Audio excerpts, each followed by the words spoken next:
Good afternoon, everyone. Thank you so much for joining our webinar today, Making the Call, Determining McKinney Vento Eligibility with Care and Consistency. We are so happy to have you here today joining us for this. So we are going to go ahead and get started. We have a lot to cover today, and we are excited for this conversation and looking forward to hearing from you all in the chat as well. If you want to go ahead and introduce yourselves in the chat, we always love to know who's in the room with us.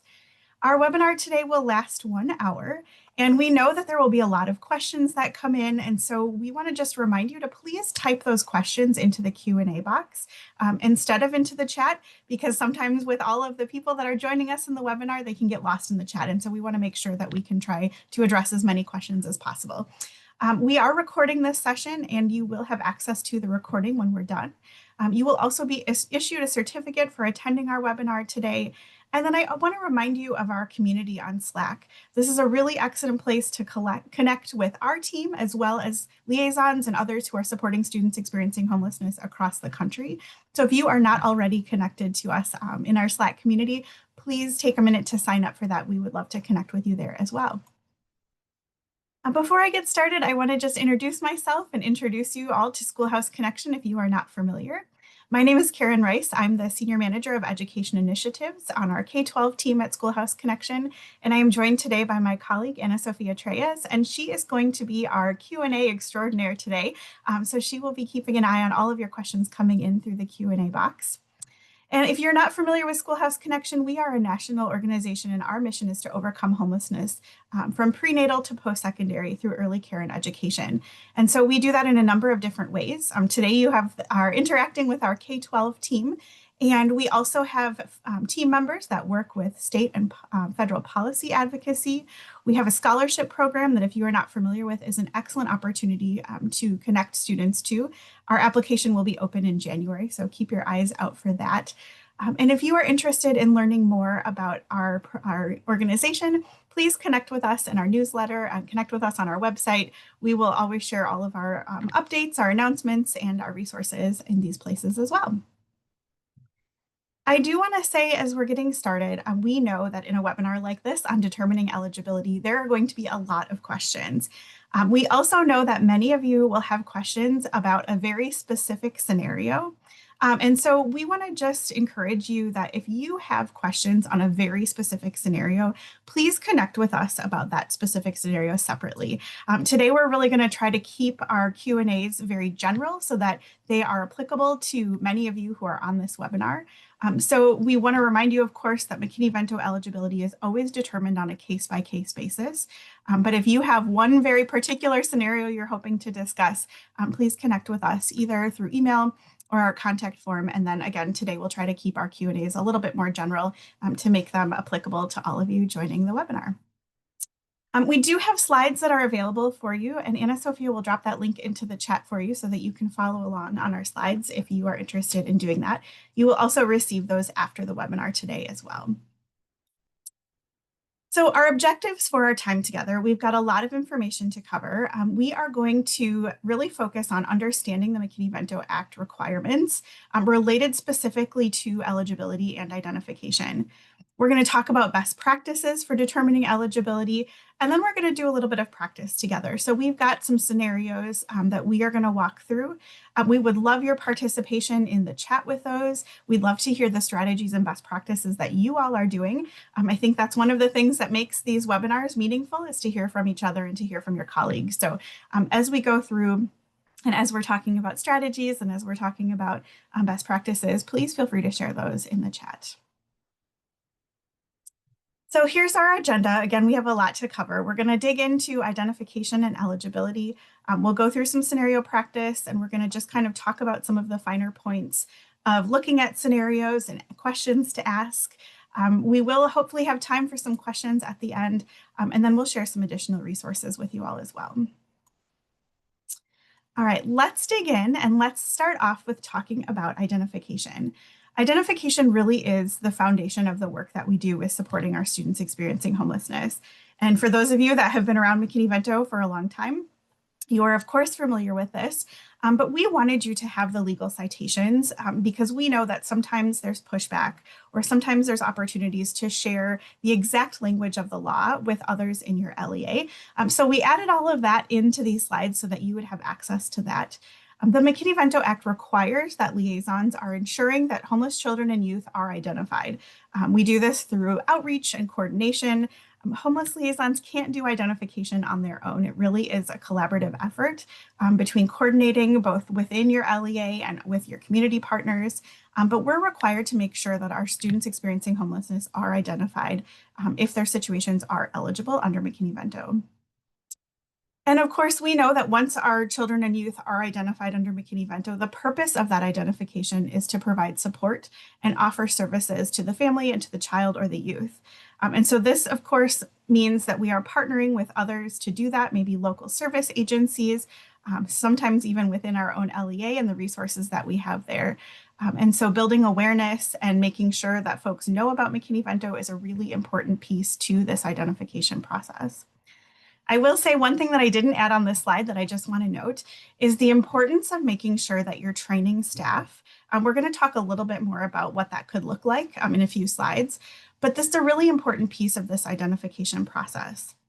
I always share that when I was a liaison, I was a district-wide position and I was not a full-time liaison. And so I really relied on staff members in my school buildings, our schools, our student services teams, our social workers, our counselors, our principals, our teachers, our bus drivers, just everybody that was coming in contact with students to help with this identification piece. They needed to know about McKinney Vento and needed to know how to make those referrals to me so that they could be the eyes and ears of our students who needed that support. So when we're thinking about identification, I just want to encourage you to think about all of those other people that are a part of that process. Maybe that's your community partners that make referrals to you, other school partners that do that, but just thinking about making sure that others know about the requirement to do this so that they can be a part of that process. All right.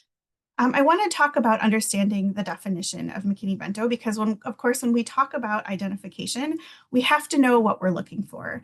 And so under McKinney Vento, the definition of homelessness is a child or youth who lacks fixed, regular, and adequate nighttime residence. Again, that is right from the law, and that legal citation is there for you. But we're looking at, can the student go to the same place every night and sleep in a safe and sufficient space? So is it fixed, regular, and adequate? And I want to say that this is our North Star. When we're thinking about identification and we're thinking about all of the situations that will come across our desks, that we'll hear about from other staff members, that we'll hear about from our children, youth, and families, this is what we go back to every time. Is that living situation fixed, regular, and adequate? So is it stationary or permanent? Is it relatively permanent and not changing? Is it used on a predictable, routine, consistent basis? And is it a space that is sufficient to meet the physical and psychological needs that are typically met in a home environment? And so again, we go back to that with every situation, looking at that definition.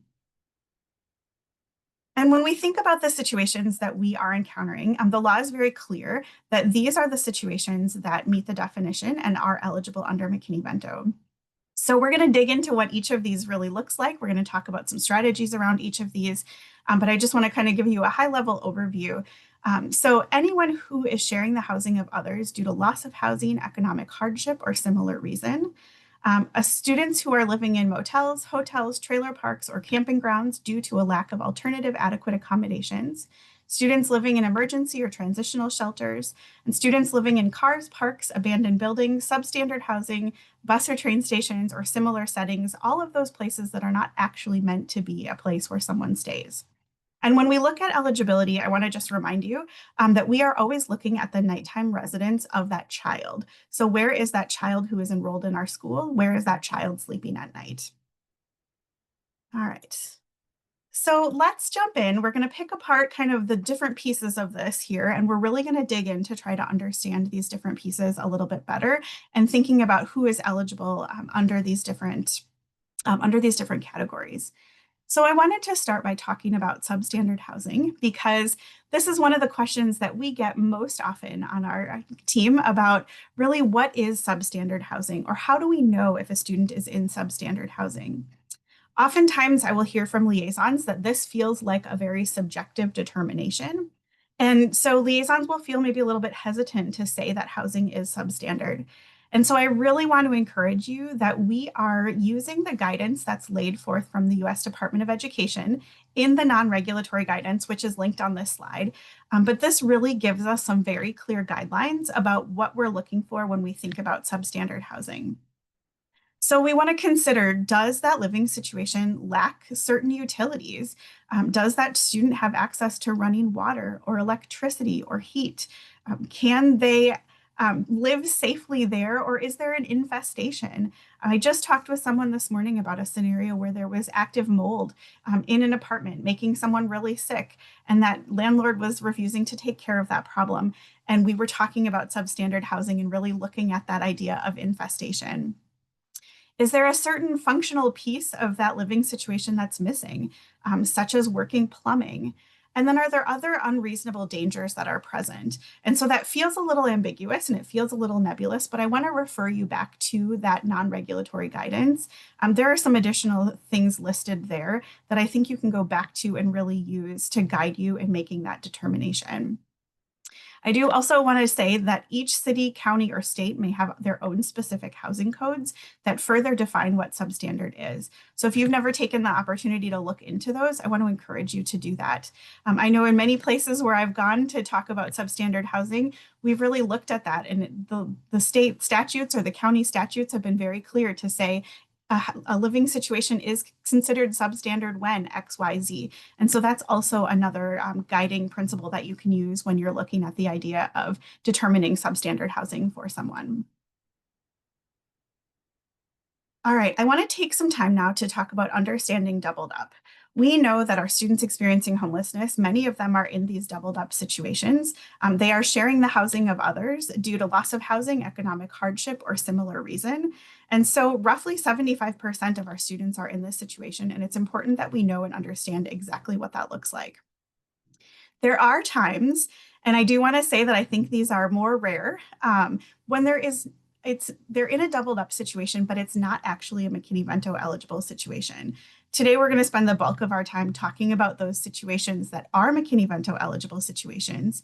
But sometimes we come across situations where there's been a pre-planned mutual decision to live together for mutual benefit. And what that really looks like, I usually tell this story, and I'm going to tell it to you all again because I think it's a scenario that really gives us some examples of what this could look like. When I was a liaison, I worked with a family. And there were three adult age brothers in this family. And when they decided to move to our community, the three brothers got together with their wives and they said, we are going to move to this community. We are going to buy a house together. We are all going to live together to help each other with bills, to help each other with childcare, to support each other in kind of navigating the educational system and just kind of figuring this all out. And our plan is to live together. Nobody's looking for other housing. Everyone has a place to sleep.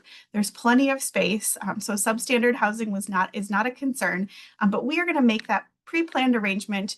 And that's it. That's where we're going to be. And that's our decision to live together for all of those other supportive reasons. And so that situation, when that came across my desk as a liaison, we determined that they were not eligible under McKinney Vento. Again, I want to say that those situations are not typical, but I wanted to give you an example to kind of show you what that kind of pre-planned arrangement for that mutual benefit could actually look like.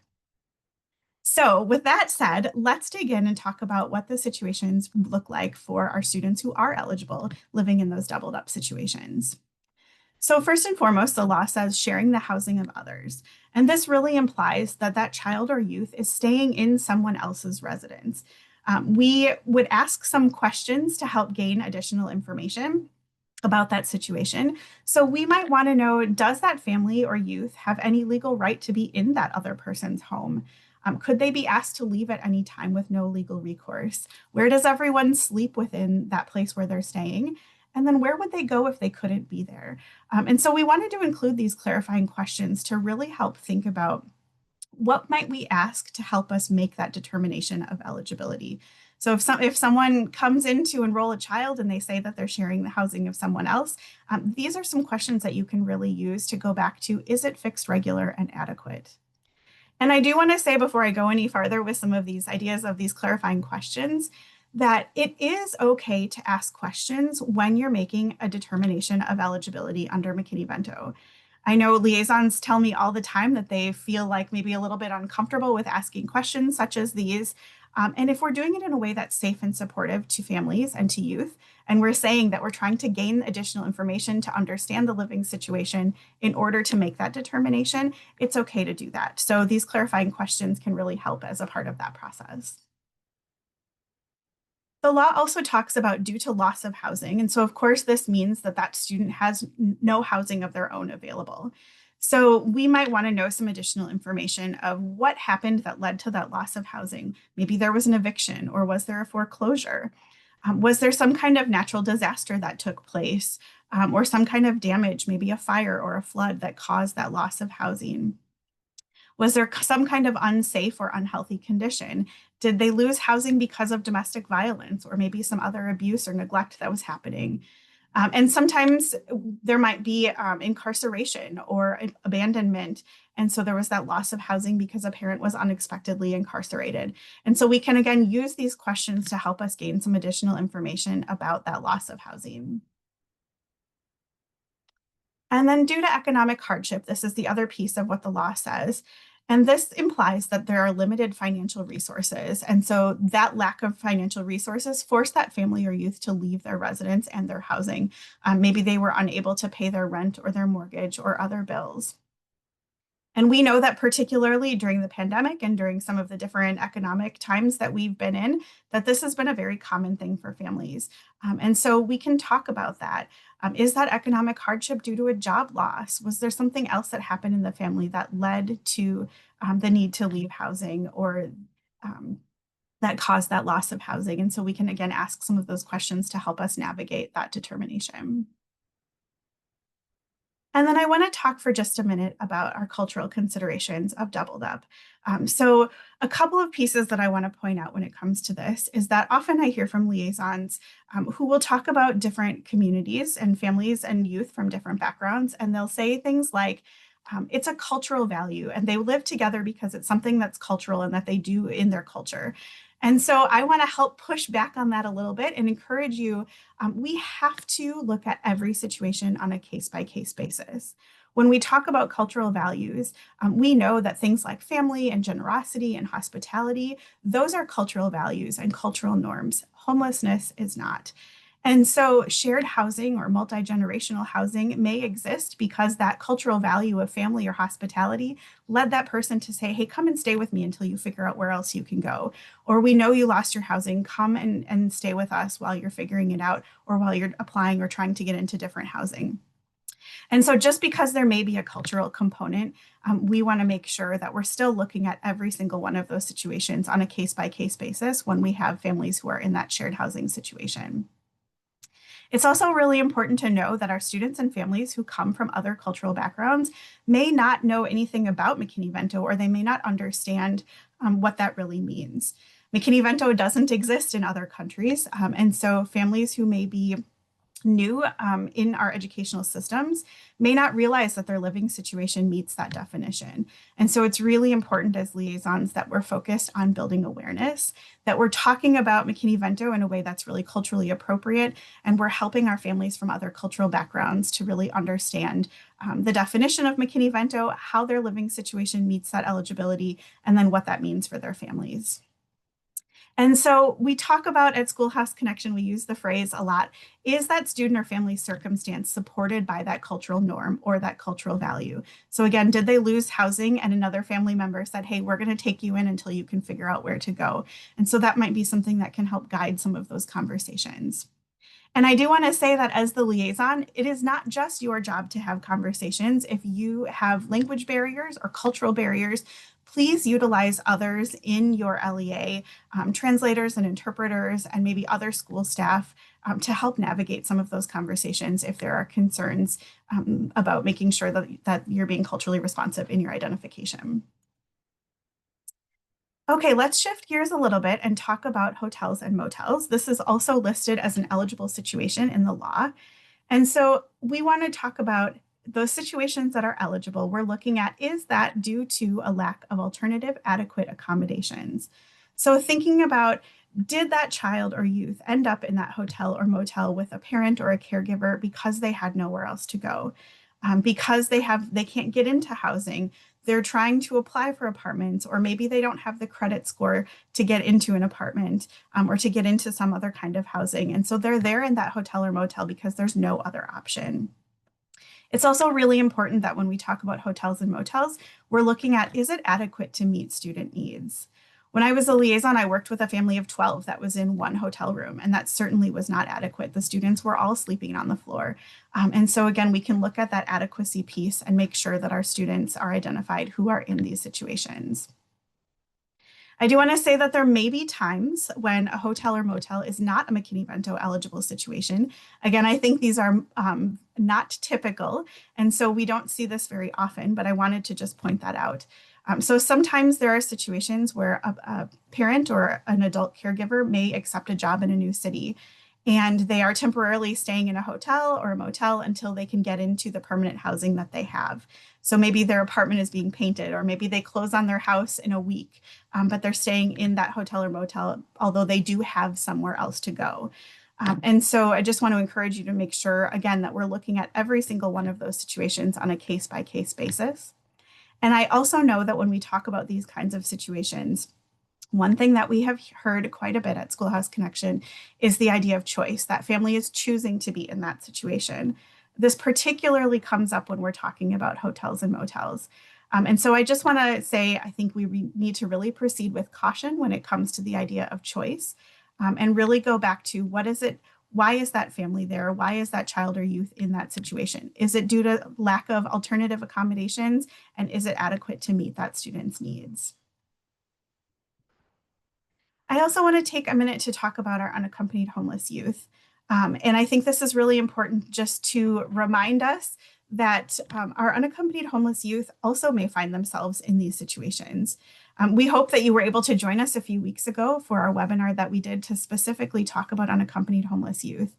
But I want to just remind you that today on this webinar, that we always look at that nighttime residence for that youth first and foremost. So does that youth lack fixed, regular, and adequate nighttime residence?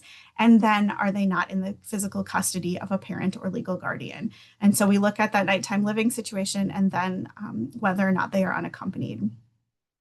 I also want to just note in particular that the definition of unaccompanied youth includes the word child, and unaccompanied youth can be a child of any age. So just keep that in mind as you're meeting with students and you're meeting with families and caregivers, that child or youth could be any age and be eligible as an unaccompanied youth. We don't have a lot of time to dig into unaccompanied youth today, but please go back and watch that webinar that we did a few weeks ago that will help unpack this a little bit more. Okay, so we've talked about eligibility. We've talked about maybe a few questions that we can ask to help us to identify and make a determination of that eligibility. So I think the natural next question is, well, who makes that determination and really how do they know? So remember, we're always going back to, is it fixed, regular, and adequate? And that is our guiding light, our North Star when we're coming to those eligibility decisions.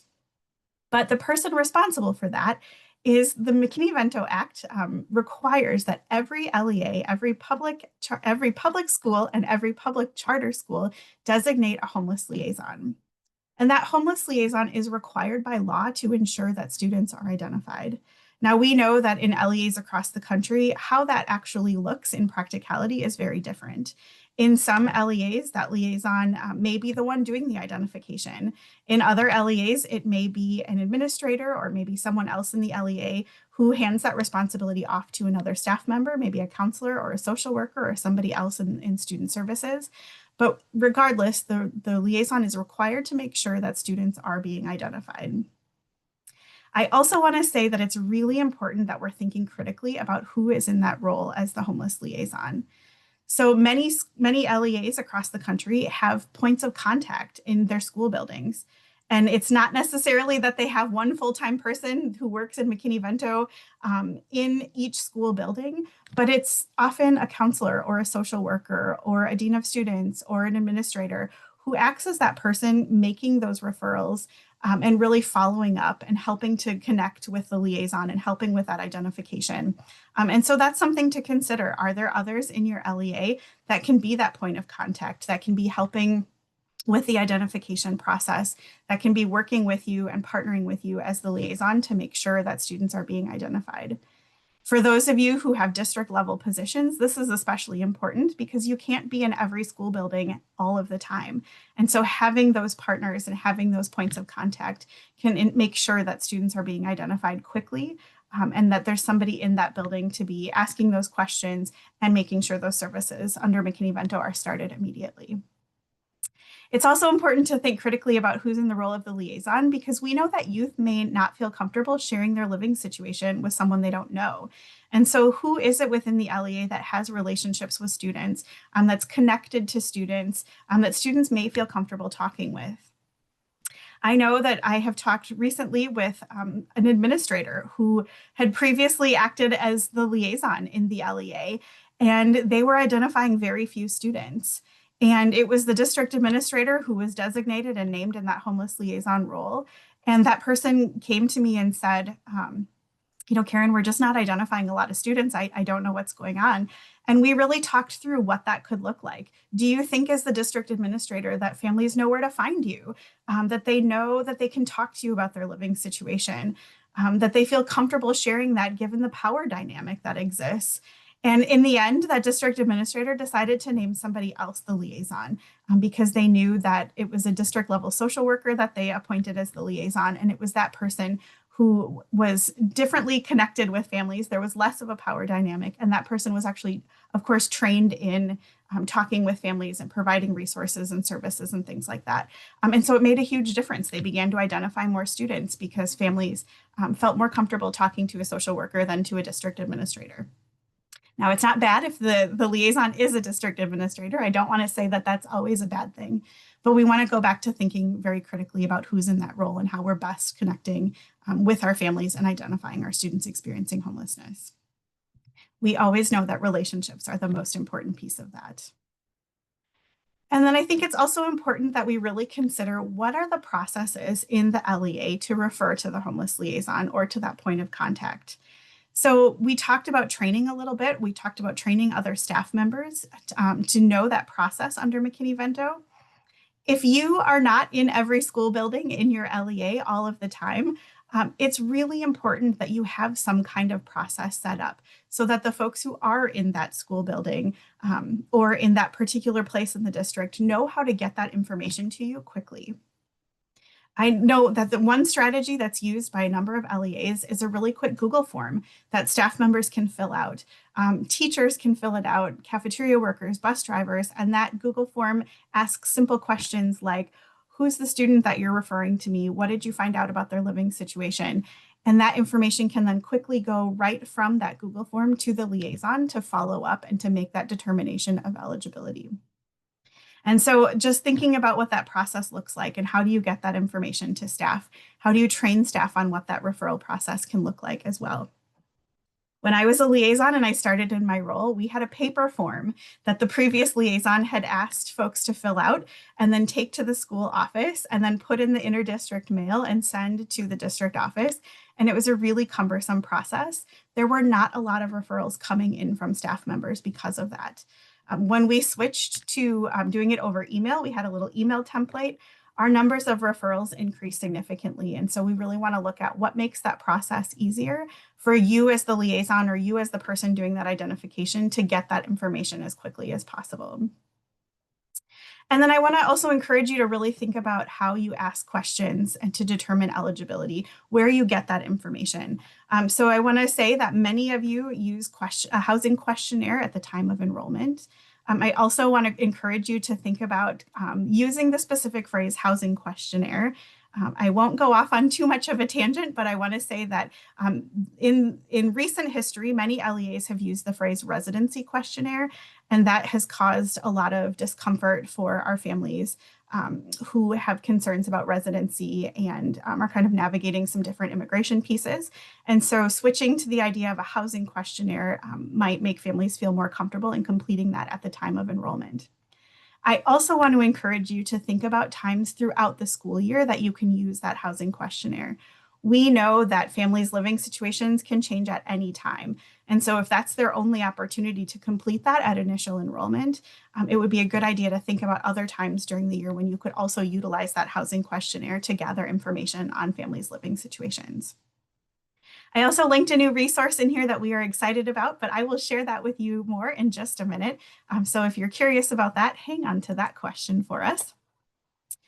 But I want to jump in and talk about some strategies. So I've shared many of these as we've gone along, but let's kind of dig in and look at our identification strategies and what we're really doing, what these best practices include to help with our identification of our students experiencing homelessness. First and foremost, relationships are key. You all know this. This is not new information to you, but it is really important that we are building trust and we are building those connections with our students and our families that we're working with. They need to know that they can share information with us in a space that holds that information as confidential, and that they can share information knowing that it's for a specific purpose and cause, and it's for that identification piece. I also want to encourage you to think about avoiding using the word homeless. With school personnel, with families, and with youth, we know that that carries a lot of stigma, and that can be a barrier to that identification if somebody does not want to be called homeless. At Schoolhouse Connection, we use the phrase students experiencing homelessness, and we very intentionally talk about that person first language because they are first and foremost our students. So consider doing something like that. I know many programs around the country are talk about families in transition or students in transition. They have program titles that don't use that word homeless that are more helpful in connecting and building that initial connection with families and youth in their LEAs. I mentioned using enrollment forms to inquire about living situations, using that housing questionnaire. Again, think about having a process for other times during the school year to use that questionnaire. We actually have on our website, it's called a McKinney Vento calendar of events. And in that calendar of events, we have linked a sample Google form that can be sent out at multiple times during the school year.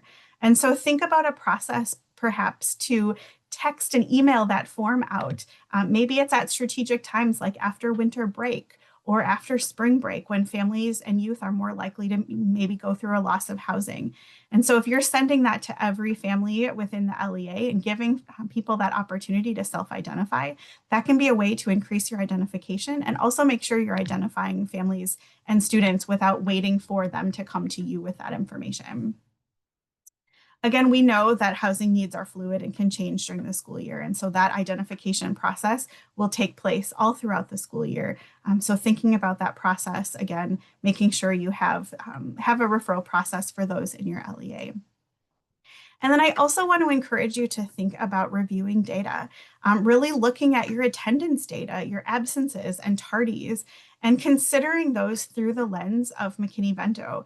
Are students missing school because they are in situations where they no longer have transportation, where they had to leave their housing and they're somewhere else? Maybe they lost housing and now they can't get to school. Are they coming to school tardy because something else is going on and they have to stay in a shelter until a certain amount of time, or they can't get from that shelter to the bus stop? And so there may be reasons why attendance data can be an important piece of that identification. And so I want to encourage those of you who have attendance teams or who have people regularly in your LEA to review attendance. Be a part of that process and be a part of that conversation, because you may find that you're identifying students just by looking at their attendance data and then helping to remove those barriers that are causing that those attendance concerns. We also want to make sure that all staff have a basic understanding of McKinney Vento. So I want to encourage you to think about what that training and professional development really can look like. I know for some of you, you get on the agenda at staff meetings at the beginning of the school year, and you are talking to school staff, talking about McKinney Vento and that process to make referrals for identification. I know for many of you, you get to talk at the beginning of when all of your school staff are together, kind of in those first days back to school before students come back. I know there are LEAs that use online platforms for this, But whatever it is and whatever tool that you're using, making sure that staff have a basic understanding, not just of McKinney Vento and understanding what that means, but again, also of that referral process. That's so important in identification. The law also requires that we are doing outreach. And so one important way to make sure that that's happening is to be posting outreach materials where our youth and families will see them. So many of you post those in your school buildings, in different community sites. I want to encourage you to think creatively and outside the box of where you could put those outreach materials. And those outreach materials typically say, this is what McKinney Vento is. And if your family is in any of these situations, here's who to reach out to and here's who to call with the contact information of the liaison. And that can be a really important way to get the word out in the community about that. We also have these translated into a number of different languages. If you are looking for, you're looking to have those outreach materials available in other languages, we have, hopefully you saw in a recent e-newsletter from us, we have translated a number of different languages and have those available for you as well. So please feel free to use those for your families. I also want to encourage you to think about how you're providing resources and staff in the native language of your students and families. I know one LEA that I spoke with recently hired someone part-time who was already working within the LEA, and they gave them a few extra hours to specifically focus on identification with the homeless liaison so that they could reach out to their families who were speakers of other languages. They could talk with families who are coming in to enroll, and they could really provide that the language response to help meet the needs of their students and families at that enrollment and identification time. And then that person also is a really important piece of letting families know what their rights are once they're identified. Here's what McKinney Vento is, and here are the basic protections that you have under the law. And then one more strategy when we think about identification, I want to encourage you to think about using social media and school websites and using what technological resources are available for you to get the word out about McKinney Vento. I know there are LEAs who have QR codes that families can scan. Maybe using that as a strategy for your families who struggle with their literacy skills. They might not be able to see and really understand a poster, but they could scan a QR code and listen to an audio file of here's what to do if you're in these living situations. Here's how to reach out to the liaison.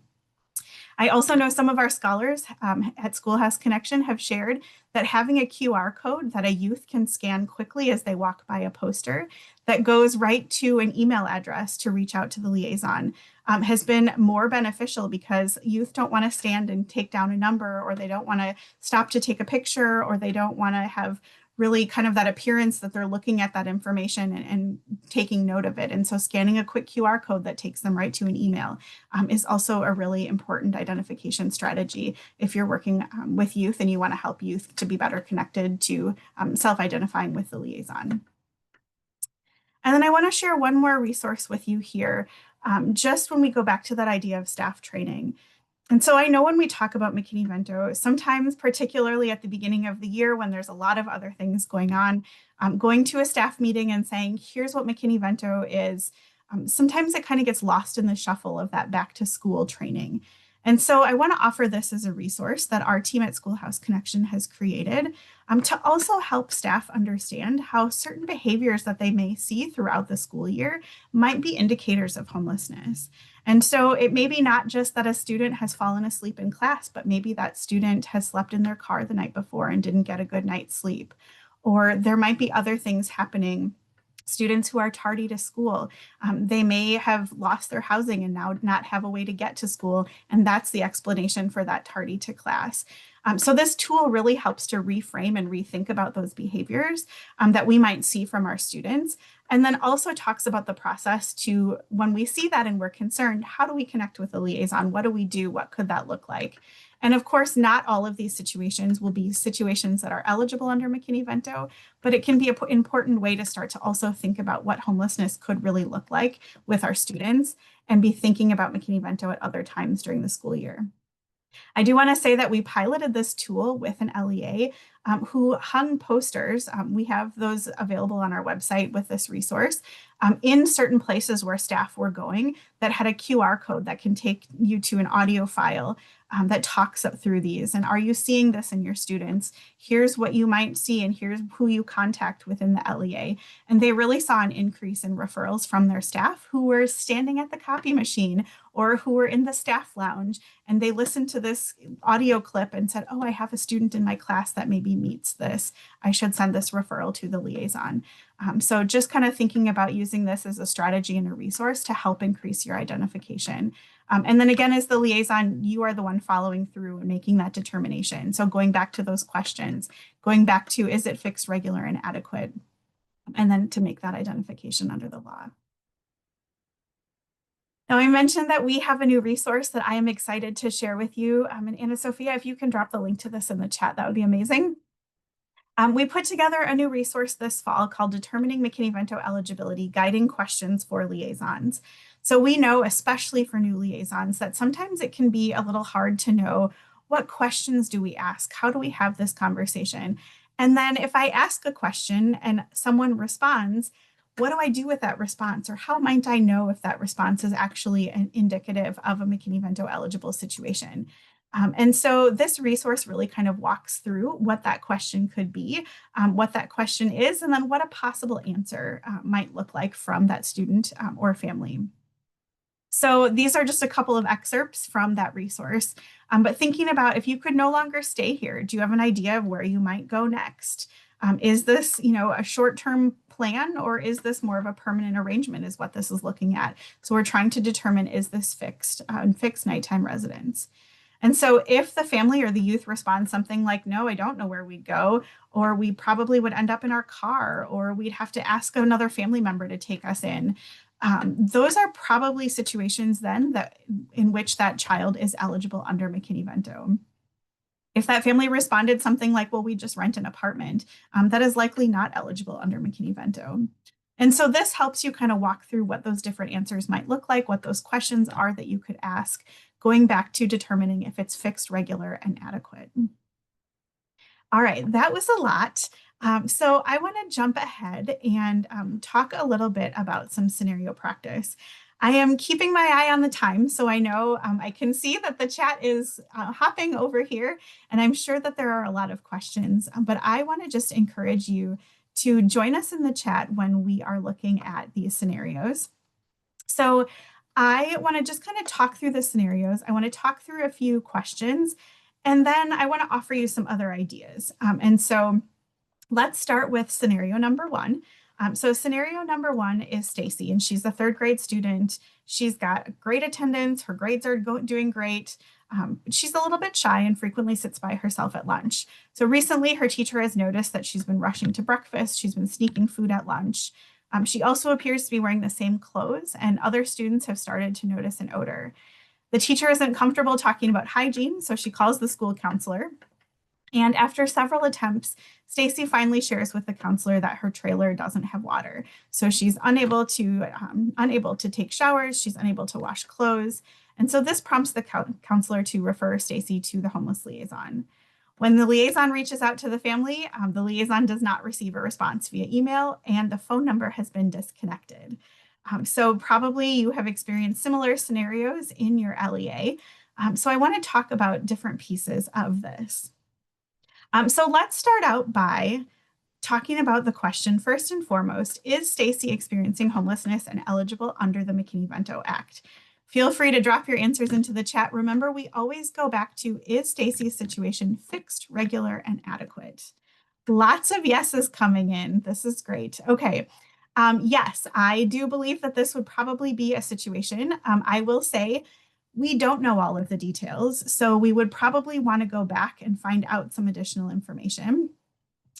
And if you were going to find out some additional information to help you make that determination, maybe we're unsure, maybe we don't quite have all the information, we kind of suspect that it might be a situation that's eligible, what additional information do we think we might need?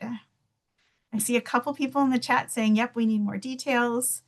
A couple of folks are saying, yep, they would probably do a home visit. Is the lack of water temporary? These are great questions. So if this were me, what I would want to know is what's the story? Maybe it's a temporary thing that happened to be, one night the water wasn't working, the landlord has now fixed it, or maybe something else happened. We don't know all of the details, so we might want to ask a little bit more about that. We might want to do a home visit, and I want to just say that if we're thinking about the idea of doing a home visit, we really want to think about doing this for the purpose of supporting the student.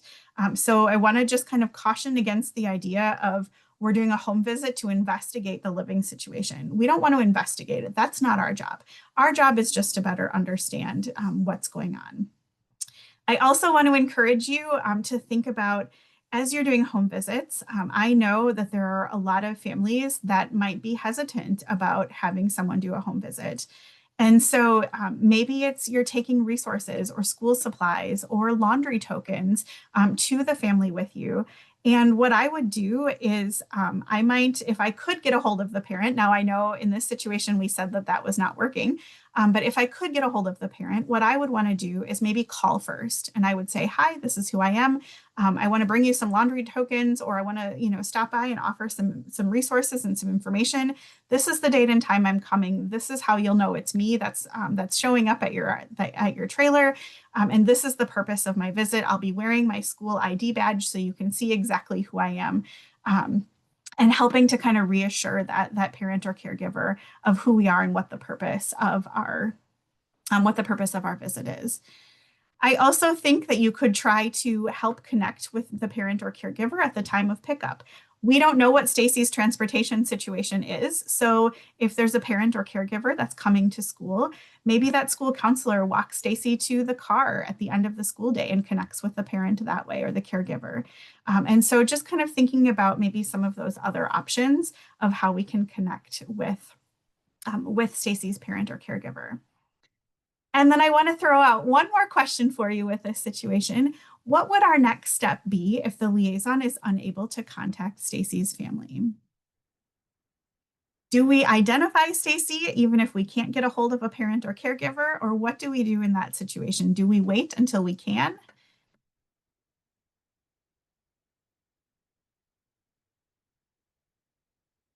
Someone just put in the chat, use emergency contacts. Yep, absolutely. That's a great strategy too. So in this situation, I see people coming in with yes, identify, absolutely. So we need to make sure that we're identifying Stacy. If we have information, we need to make sure that we are identifying Stacy under McKinney Vento. We don't need to wait until we can talk with the family. We absolutely want to talk with the parent or caregiver, but that's not a criteria for doing that identification. So let's get Stacy identified. Let's talk about how we can support the family after the fact and make sure that the family or the caregiver knows about what the basic protections are under McKinney Vento. But we don't want to wait to identify Stacy, who might need that other support.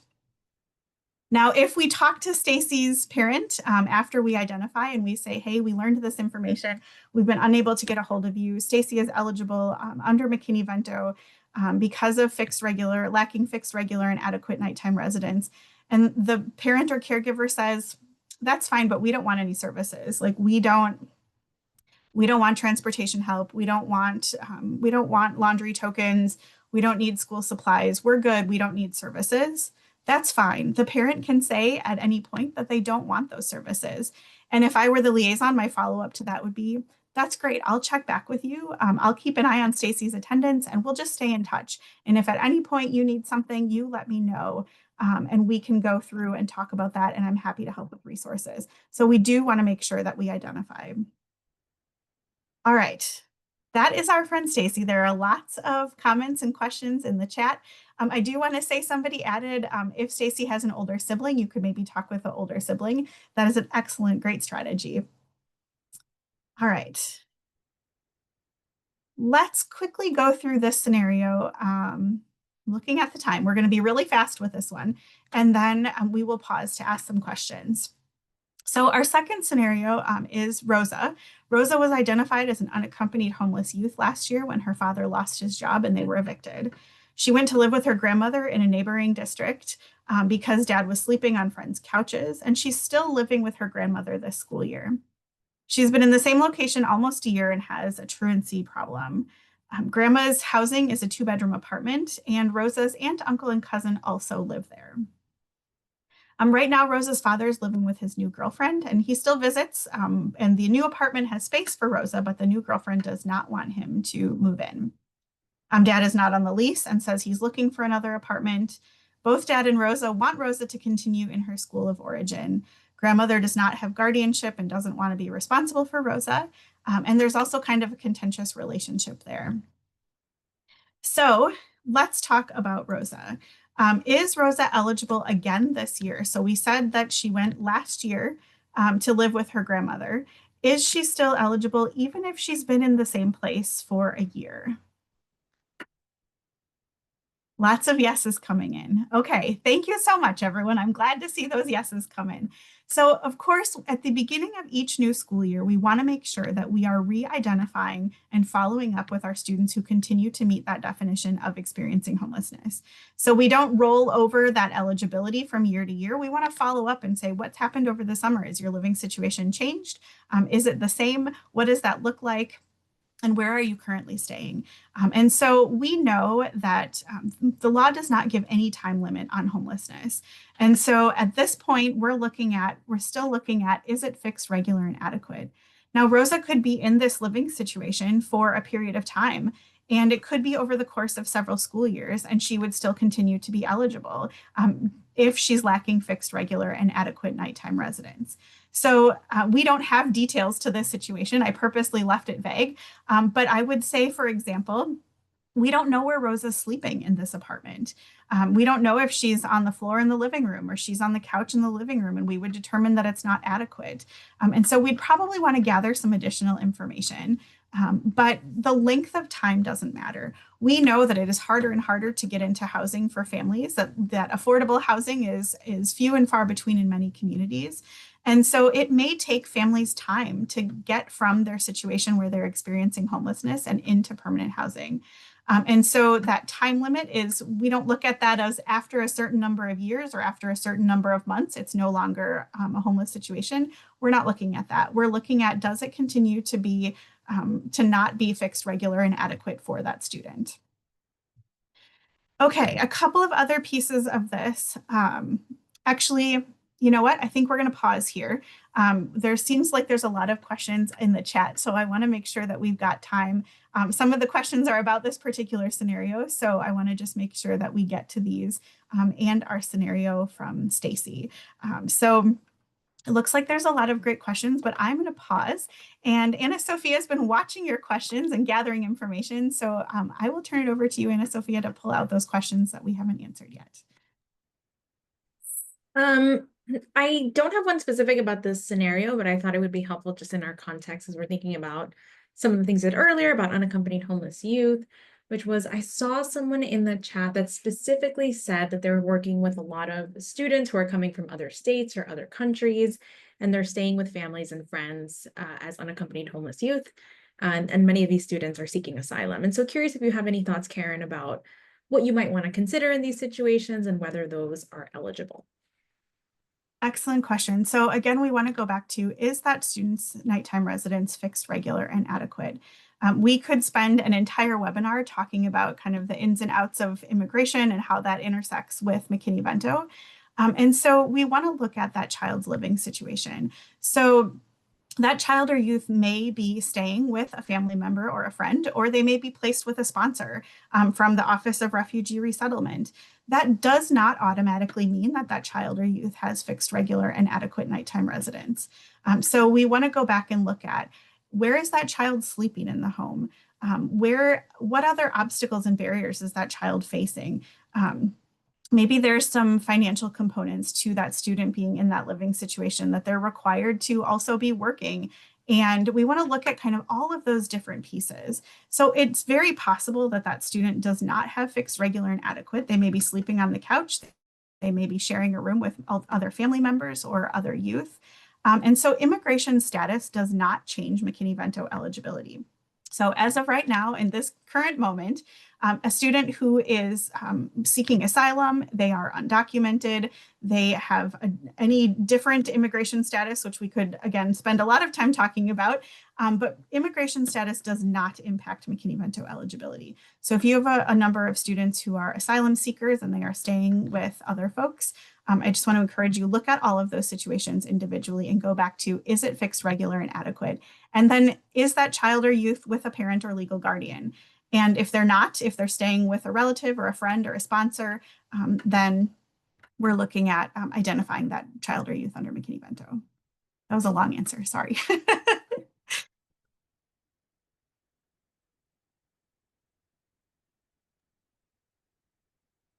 Thank you, Karen.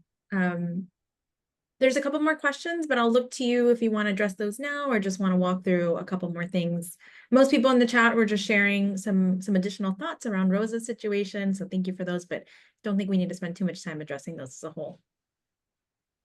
It looks like one of the questions is really, again, about that time limit. And so I just want to, one more time, stop and mention McKinney-Vento does not specify a time limit on homelessness. So McKinney-Vento does not say after a year, after 2 years. So we know that every situation is so unique.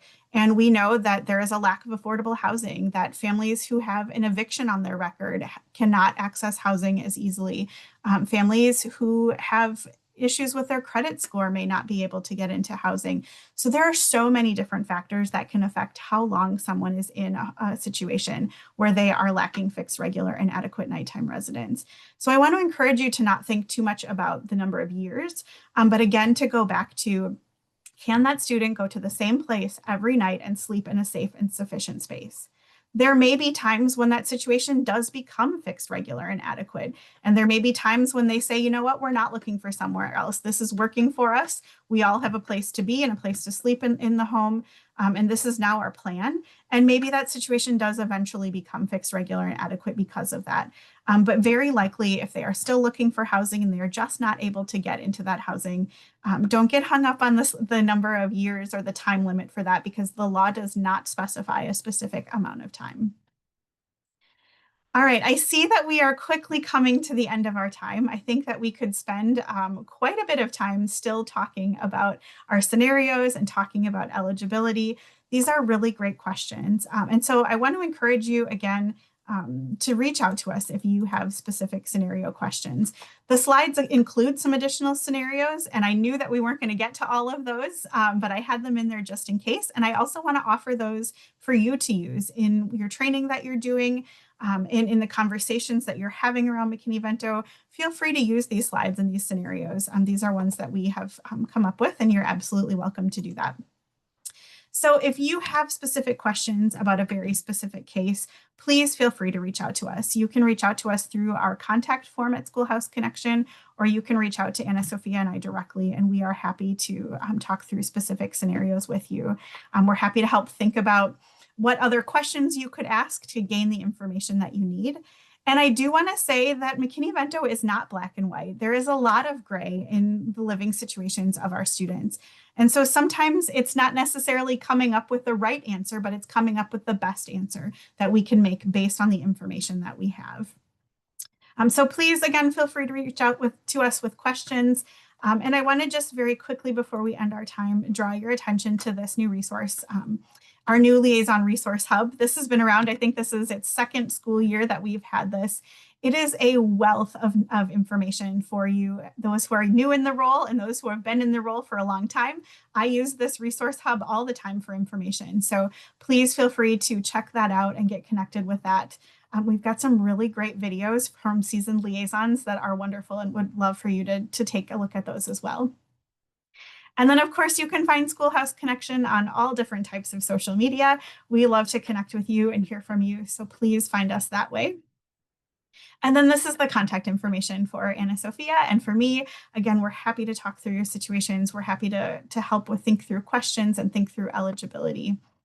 And then as we end, I will put up this link to our newsletter. So all of our new resources and information is always shared out this way. So please connect with us that way. Thank you all again so much for joining us today. It is always a pleasure to be in this space with you all. And thinking about best ways to support our students. We appreciate the work that you're doing, and we look forward to connecting with you again soon.